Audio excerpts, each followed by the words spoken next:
kita salah niat dan salah cara, entah bagaimana kita tobatnya ini. Kalau kita menyebarkan sesuatu yang salah dan menyebar begitu masif ke berbagai penjuru dunia ini, dan kalau itu kesalahan, kemudian kesalahan itu diikuti oleh setiap orang, waduh, itu bakal menjadi fitnah yang luar biasa ini. Tidak ada yang lebih pahit dari berharapnya hati kepada kita. Allahumma ftah lana hikmataka ya Allah.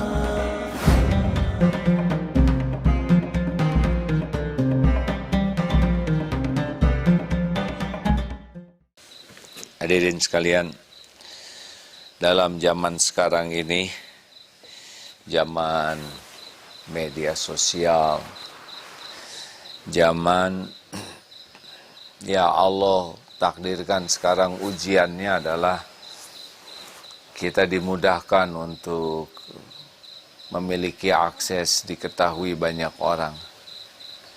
Bisa menyampaikan sesuatu. Kalau dulu koran, berat sekali untuk masuk ke dalam koran. Kemudian koran itu pun terbatas.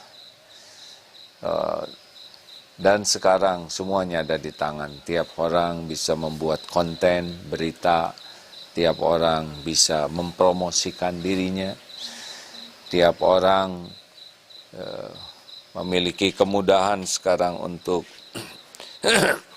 menyebarkan sesuatu. Bagi kita, ini adalah harus hati-hati karena kalau kita salah niat dan salah cara, entah bagaimana kita tobatnya ini. Kalau kita menyebarkan sesuatu yang salah dan menyebar begitu masif ke berbagai penjuru dunia ini, dan kalau itu kesalahan, kemudian kesalahan itu diikuti oleh setiap orang, waduh, itu bakal menjadi fitnah yang luar biasa ini. Seperti acara ini saja. Acara ini disimak banyak orang, baik oleh radio MKFM dan jaringannya, kemudian YouTube, Facebook, Twitter, Instagram, MQTV. Tidak tahu siapa saja yang menyimak ini. Tetapi kalau ada hal yang salah, na'udzubillah min dzalik, yang disampaikan, kemudian dia anggap kebenaran oleh orang lain yang menonton, kemudian diamalkan, udah pasti tuh na'udzubillah yang ceramah ini memikul dosanya. Dan itu entah di mana nih dan bagaimana memperbaikinya. Lalu disampaikan lagi ke yang lain, di broadcast, ya, di forward. Maka makin masif. Dahsyat sekali itu kebinasaan, na'udzubillah, dosa yang harus dipikul. Dan gimana ini tobatnya? Ya, selain kita minta ampun kepada Allah, bukankah sudah tersebar kemaksiatan? Ingat tuh suatu saat dalam sebuah Jumatan menyimak seorang khotib yang berkata begini. Ya, kita tahu dalilnya bahwa jikalau seseorang menunjukkan kepada kebaikan, maka dia akan memperoleh pahala kebaikan yang dilakukan oleh orang lain tanpa mengurangi pahala orang tersebut, karena kita menginisiasi kebaikan. Nah, sekarang kalau menginisiasi kemaksiatan, misalkan dengar begini, seorang ulama berkata, di mana ya perempuan, maaf ya, ini perempuan yang suka nakal itu, tuh katanya. Ditunjukin, lalu dia pergi ke sana, lalu dia berbuat dosa di sana, maka yang berbuat maksiat memikul dosanya, dan yang menunjukkan tempat itu adalah dapat dosanya juga.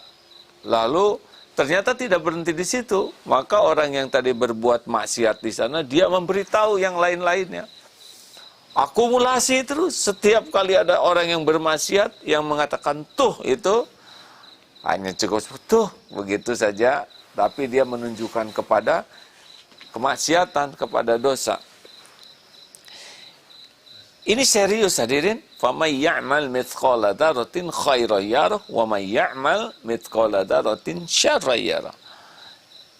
sekecil apapun ada catatannya, sekecil apapun dicatat oleh Allah. Jadi kita betul-betul harus sangat serius ini memperhatikan niat dan cara kita di dalam menggunakan media sosial ini. Sekarang ini ya ada kecenderungan orang itu suka untuk memiliki banyak, kalau YouTube subscriber, kalau yang lain-lain itu ada follower dan sebagainya. Seakan-akan kalau banyak followernya itu sukses. Seakan-akan kalau banyak followernya itu yang mendaftar itu adalah orang yang ya dianggap keren, hebat, dan ya dianggap sukses lah ya. Padahal perhitungan iman tidak seperti itu. Makin banyak follower, makin banyak subscriber, itu berarti makin berat itu tanggung jawab yang harus dipikul di sisi Allah. Kenapa orang merasa senang dengan populer? Karena menganggap popularitas itu kesuksesan menurut dia. Padahal banyaknya follower, banyaknya subscriber itu adalah ujian, ya, bisa lulus, bisa tidak lulus. Sekarang yang lulus dulu bagaimana? Rasulullah juga kan terkenal, iya, Rasulullah terkenal, dibuat terkenal oleh Allah. Abu Bakar As-Siddiq, semoga Allah rahmati ya, Rasulullah SAW radhiyallahu anhu kepada Abu Bakar As-Siddiq, kemudian Umar bin Khattab, Ali bin Abi Thalib, Utsman bin Affan, Ali bin Abi Thalib, Umar bin Abdul Aziz, semoga semuanya dalam keridhaan Allah, dan beberapa sahabat-sahabat juga populer ya, termasuk para ulama besar populer. Itu adalah Allah yang mempopulerkan, bukan ingin populer seperti kita. Beliau adalah orang yang sangat menjaga keikhlasan dan oleh Allah diberi jalan populer. Lah sendiri katanya, ya memang saya diuji juga begini. Tidak kepikir akan begini, ya. Tidak kepikir dan ya sekarang sudah lebih merasa takutnya ya dengan dikenal seperti ini. Tapi karena episodenya sudah terjadi ini, tinggal sekarang bagaimana meluruskan niat dan cara. Apa nih saya ini? Kajian seperti ini ingin apa? Ingin terkenal, ingin dikagumi orang, ingin diikuti orang, ingin dapat iklan, ingin dapat pemasukan dari medsos, ingin dapat ya dunia, atau kajian ini karena udah keburu takdirnya ada begini ya. Bagaimana kalau acara ini bisa membuat orang makin kenal ke Allah, makin ingin dekat dengan Allah, makin ingin menjadi baik. Bagaimana dengan adanya takdir acara MQ pagi ini? A-nya jadi baik, lebih baik, juga yang menyelenggarakan jadi lebih baik, dan yang menyimak juga jadi lebih baik. Mudah-mudahan Allah ridho sehingga kita semua dapat pahala ya. Yang bicara ini, yang diuji dapat pahala. Mudah-mudahan teman-teman juga yang mengurus semua peralatan ini, karena tidak bisa sendirian ini ya, juga dapat kebagian jadi amal soleh. Lalu yang menyimak, yang sudah meluangkan waktunya, tenaganya, pulsanya ya, juga dapat pahala. Allah suka ini ya, kita bisa berubah dari waktu ke waktu, makin yakin ke Allah, dan hari-hari kita jadi amal soleh, hati kita bisa makin bersih. Itu mudah-mudahan. Kemudian mudah-mudahan makin banyak orang yang jadi senang kepada Allah, cinta ke Islam, cinta ke amal soleh, hidup lebih manfaat. Ya mudah-mudahan.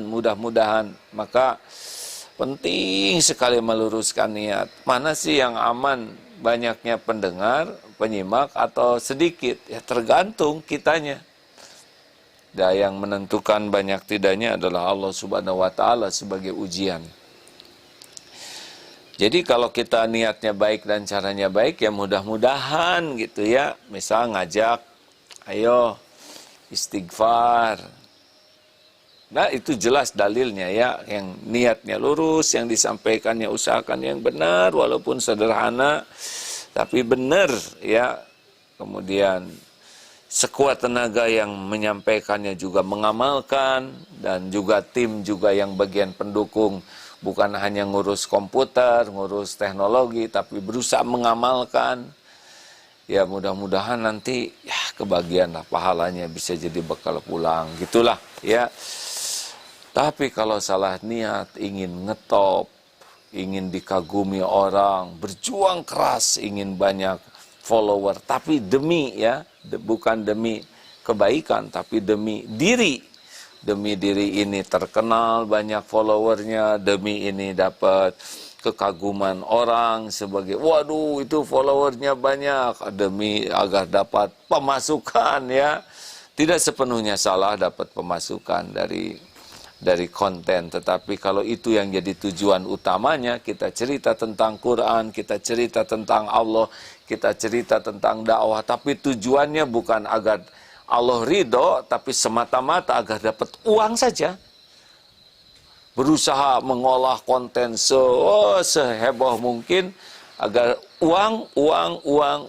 Nah itu nanti uang bisa dapat, tapi pahala bisa jadi tidak didapat.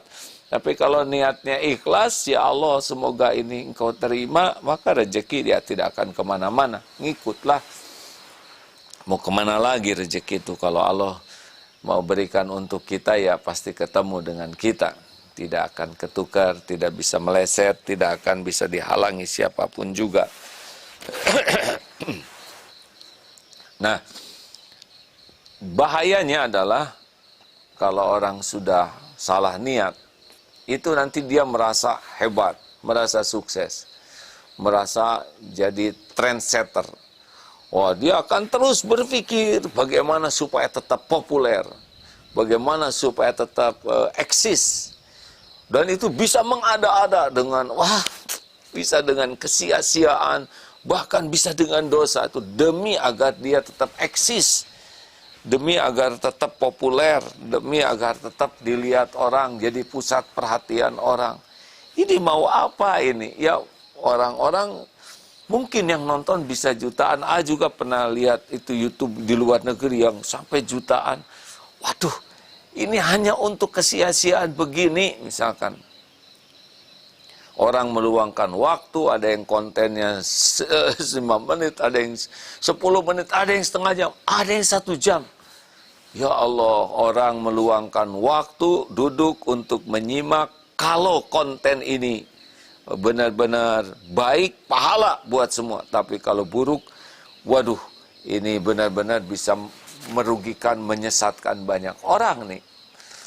Oleh karena itu, orang-orang yang keranjingan populer, keranjingan jadi pusat perhatian, keranjingan jadi ingin jadi orang yang dikagumi orang, diperlakukan spesial, itu hidupnya jadi kurang normal ya. Dia, kenapa disebut kurang normal? Karena dia jadi tidak menyadari dirinya sendiri. Hidupnya jadi diperbudak oleh ingin dilihat, ingin diakui. Jadi keluar terus pikirannya tuh. Padahal berbalikan dengan apa yang diajarkan agama kita. Innallaha la yanzuru ila suwarikum wa amwalikum, walakin yanzuru ila qulubikum wa amalikum. Sesungguhnya Allah tidak melihat rupa dan hartamu, tapi Allah melihat hati dan amalmu.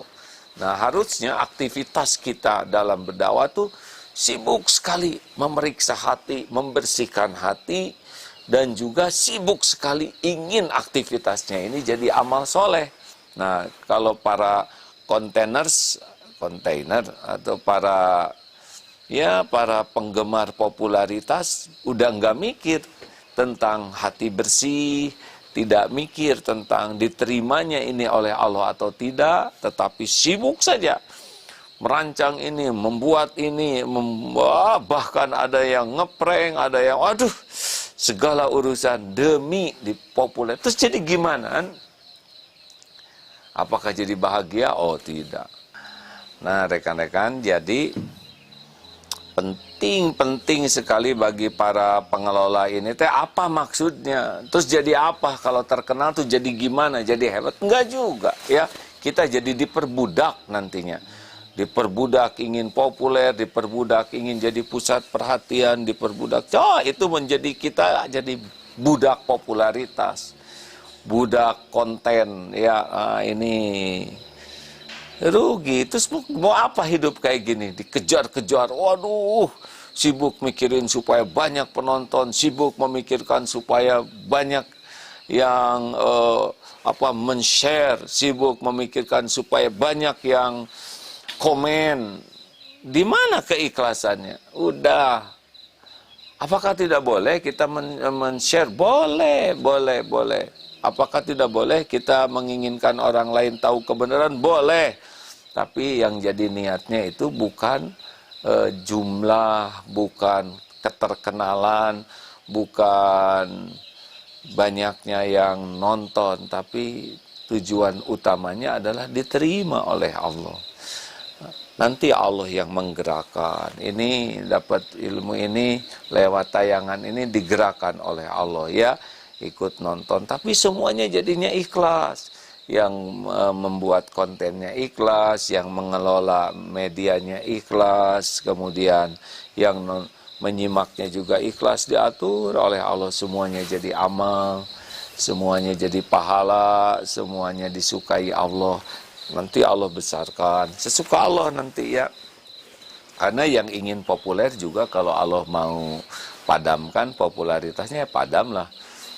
Gampang kok, kalau populer tinggal dibuka aja aib, dosa, udah langsung itu bisa hilang itu ya. Bisa sekejap. Orang-orang yang tadinya wah suka-suka, buka dikit langsung berbalik itu. Membangun ya, kalau orang ingin dikagumi, membangun popularitas kekaguman orang bisa puluhan tahun itu. Wah, dengan segala cara, dan untuk Allah hilangkan sekejap saja. Bisa hilang itu, yang senang jadi sebel seketika tuh. Yang tadinya kagum menjadi amit-amit, itu sekejap saja bisa bagi Allah tuh. Mudah. Makanya bahaya sekali kalau kita sibuk dengan popularitas. Nanti kita jadi GR ya, merasa jadi selebritis, wah merasa jadi orang penting di mana-mana. Kita ingin ya jadi tepos, tebar pesona. Wah saya ini YouTuber ini. Wah ingin diketahui orang, merasa diri punya derajat yang lebih tinggi. Ini juga jadi ketipu ya, padahal kan Allah nutupin aib-aib. Makanya orang-orang masih mau mendengar juga. Nanti merasa penting, dia tidak suka dapat input, tidak suka dapat koreksi dirinya. Wah itu jangan, wah dia tidak mau merasa. Dan yang bahaya, saya ini bisa berpengaruh nih, nanti saya bisa rusak nih negeri ini. Saya bisa, saya bisa jatuhkan, saya bisa umumkan. Wah ujub. Itu saya pernah dengar dari seseorang yang juga diuji oleh Allah sementara ini dengan banyak followernya. Saya bisa aja. Saya ngomong ini nanti masyarakat bisa, seakan-akan dialah yang bisa membulak-balik ini itu dengan banyaknya followernya. Enggak lah. Itu mah ujub aja. Ngomong apa juga kalau Allah mau bungkam nanti bungkam. Lalu apalagi bahaya terbesarnya ya, kedirinya tidak jadi amal karena salah niat, kedirinya jadi ujub, kedirinya jadi sombong, kedirinya jadi ria, kedirinya jadi diperbudak oleh popularitas, terus nyari bagaimana caranya supaya banyak subscriber, terus itu aja. Gak ada Allah tuh di hatinya, tidak ada Allah yang jadi tujuannya, dunia saja. Ada yang pakai konten Islami juga dunia saja. Bukan ingin orang lain jadi soleh, bukan ingin dirinya jadi soleh, bukan ingin makin tersebar keindahan Islam. Boleh dan kita berdakwah. Ya, tablik itu bagian daripada akhlak Rasulullah Sallallahu Alaihi Wasallam, menyampaikan fadzakir innama anta mudzakir. Tapi niatnya bukan untuk popularitas diri, niatnya bukan untuk kekaguman orang, niatnya agar orang kenal Allah, orang kenal Islam, orang bisa merasakan indahnya hidup dalam naungan hidayah Allah, Islam, dalam kemaslahatan untuk orang. Bagus, makin banyak yang dengar, bagus. Tidak ada kaitan dengan popularitas diri, kekaguman orang. Itu harus diwaspadai. Dan apalagi yang bahaya, yaitu yang bahaya kita bisa jadi contoh buruk dan orang meniru keburukan. Aduh, nauzubillah, bisa masif tuh dosa yang harus dipikul karena makin menyebarnya keburukan lewat konten yang kita buat. Nauzubillahi min dzalik.